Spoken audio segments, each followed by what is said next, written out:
আমার রাজকন্যার ৪ বছর পেরিয়ে ৫ বছরে পড়ল।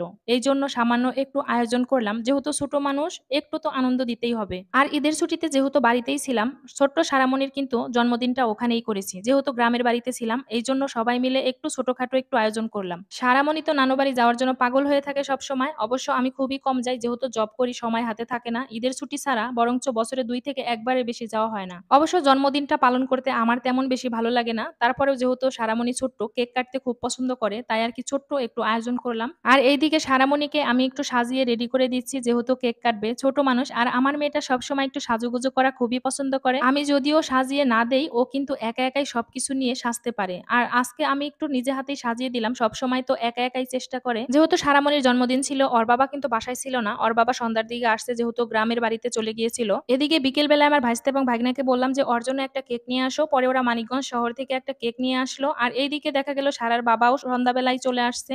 আর সারামণির জন্য এখানে অনেকগুলি বেলুনের আয়োজন করা হয়েছে। সারামণি তো বেলুন দিয়ে খেলা করতেছে। সারামণি খুবই পছন্দ করে বেলুনগুলা। বাচ্চাদের এই ছোট, ছোট আনন্দগুলা কিন্তু বাবা-মায়ের কাছে সবচেয়ে সেরা মুহূর্ত। আমার কাছে তো এই সময়টা অনেক ভালো লাগতেছে, যখনই সারামণিকে দেখতে পাচ্ছি যে এই বেলুনগুলা দিয়ে সে খেলা করতেছে। সারামণি কয়েকদিন আগে আমার কাছে একটা গিফট চেয়েছে জন্মদিন উপলক্ষে। আমি আসলে অফিস এমনভাবে ছুটি হয়েছে, হুটহাট করে আমি তার যে গিফটটা চেয়েছে আমি তার জন্য কিনতে পারিনি। ভাবছি যে ঢাকা গিয়ে তাকে গিফটটা দেব। আর সারামণি সবচেয়ে বেশি গিফটের চেয়ে দেখা যায় কেকটা অনেক বেশি পছন্দ করে। কেক কাটতে পারলেই মনে হয় যে তার কাছে অনেক বেশি ভালো লাগবে। আর কেক কাটার জন্য আমরা বাহিরে চলে আসলাম। আর যেহেতু গ্রামের বাড়িতে আসছি, একটু অন্ধকার, অন্ধকার এই পরিবেশটা আমার কাছে অনেক বেশি পছন্দের এবং খুব ভালো লাগতেছিল। আর বাহিরে অনেক ঠান্ডা ছিল। যে কয়দিন বাসায় ছিলাম দেখলাম সন্ধ্যা লাগার সাথে, সাথে অনেকটা ঠান্ডা হয়ে যায়। আবহাওয়াটা ভীষণ ভালো লাগে সেই মুহূর্তে। সারামণির জন্মদিন উপলক্ষে আমি আবার নিজে হাতেই বিরিয়ানি পাক করছি। ভাবছি যে বিরিয়ানি সবাই মিলে খাবো এবং আশেপাশের বাড়িতেও বিরিয়ানি পাঠাবো, তাই করেছি। এদিকে স্পার্কলিং ক্যান্ডেল জ্বালানোর পর সারামণি ভয়ে তো অনেক দূরে চলে গিয়েছে। তারপর বললাম যে কেকের কাছে যাও, কেক কাটো। আর এইদিকে তো মেয়ে ভয় পেয়েছে স্পার্কলিং ক্যান্ডেল দেখে।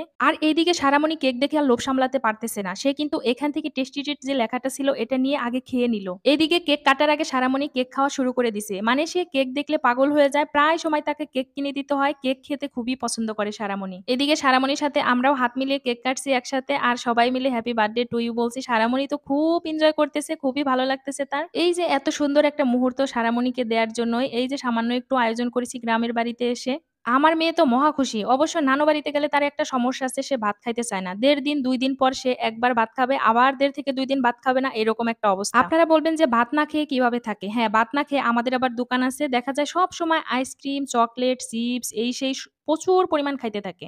যতই মানা করি কোন কাজ হবে না। সে ভাত খাবে না। অন্যান্য সবকিছুই খাবে, কিন্তু ভাত সে কিছুতেই খাবে না। আমাদের এই যে ২য় রাজকন্যা আমিরা, আপনারা সবাই জানেন, তাকে খুঁজে এনে কেক খাওয়ানোর চেষ্টা করলাম। সে খেলো না। কেন? কেক কাটতে পারেনি, সে রাগ করে এইজন্য আর কেক খাবে না। আমিরাকে খাওয়ানোর জন্য অনেক চেষ্টা করতেছি, কিন্তু দেখেন তার চোখ কিভাবে জ্বলতেছে, আমাকে ভয় দেখাচ্ছে, কিন্তু সে কিছুতেই কেক খাবে না। অনেক বেশি রাগ করেছে। আর এইদিকে কেক কাটা শেষ হয়ে গেছে। ওরা কিন্তু বেলুন দিয়ে খেলা করতেছে। এই যে, যে একটা সুন্দর একটা মুহূর্ত, এটা দেখে কিন্তু আমার কাছে অনেক বেশি ভালো লাগতেছে। আমার মেয়ে তো নানু বাড়িতে আসলে পাগল হয়ে যায়। কারণ হলো আমার যে ভাইয়ের মেয়ে, আর ও প্রচুর পরিমাণ খেলাধুলা করে, ওর সাথে থাকে। আর আমার এই যে ভাস্তির যে একটা যে বান্ধবী, সেও কিন্তু আমাদের বাড়ির পাশেই, ও সবসময় থাকে। সারামণি কেক কাটা শেষ করে বেলুন দিয়ে সবার সাথে খেলতেছে। আর এদিকে আমার ভাগ্নিও ওদের সাথে খেলতেছে। আর সবাই মিলে এত সুন্দর একটা মুহূর্ত পার করলাম। সত্যি আমার কাছে তো খুবই ভালো লাগলো। প্রত্যেকটা মেয়েরই মায়ের বাড়িতে সময় কাটাতে পারলে অনেক বেশি ভালো লাগে। আর আমি যখনই একটু সময় পাই তখন চেষ্টা করি মায়ের পাশে থাকার জন্য, মায়ের কাছে আসার জন্য। এতে আমি অনেক শান্তি পাই। আমার কাছে খুবই ভালো লাগে। আর সারামণির জন্য সবাই দোয়া করবেন। আল্লাহ যেন ওকে নেক হায়াত দান করে। আর আমার ভিডিওটি যদি ভালো লাগে অবশ্যই লাইক, কমেন্ট, শেয়ার করে পাশেই থাকবেন। আজকের মতো আসি। আল্লাহ হাফেজ।